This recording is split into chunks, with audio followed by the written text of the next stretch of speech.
शेतकरी मित्रांनो, जर तुमच्या शेतात सोलार पंप बसविलेला आहे का, तर तुम्ही इथं पाहू शकता की इथं 3 HP सोलार पंपाचं जे आहे, तर 3 HP इथं सोलार पंपचं इन्स्टॉलेशन केलेलं आहे। तर इथं पाहू शकता की जे वादळी वाऱ्यामुळे इथं पाहू शकता की इथली जी एक सोलारची जी प्लेट आहे, तर प्लेट अशी प्रकारे उडून गेलेली आहे आणि सोलारचं जे स्ट्रक्चर पण आहे, जे फाउंडेशन आहे, ते फाउंडेशन पण अशा प्रकारे वाकून गेलेलं आहे आणि अशा प्रकारे इथं पाहू शकता की लाकडाच्या साहाय्यानं त्याला थोडा असा सपोर्ट दिलेला आहे।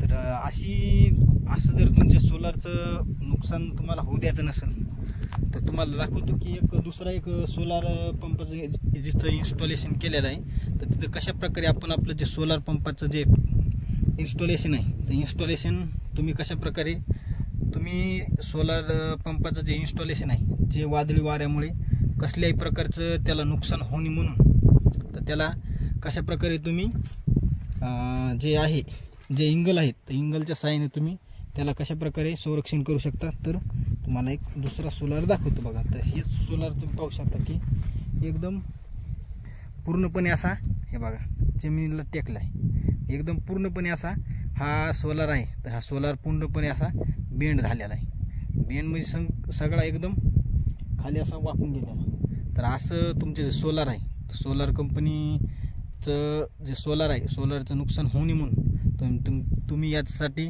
काय उपाययोजना करायचा, तर मी तुम्हाला तसा सोलार दाखवतो।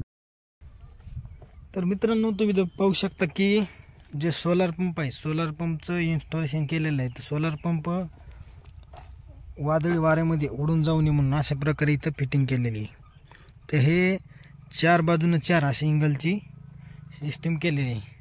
तर अशा प्रकारे जर तुम्ही तुमच्या सोलारला जर अशी सिस्टीम केली, तर तुमचं सोलार देखील कसल्याही प्रकारच्या वाऱ्या किंवा वादळामध्ये उडून जाणार नाही।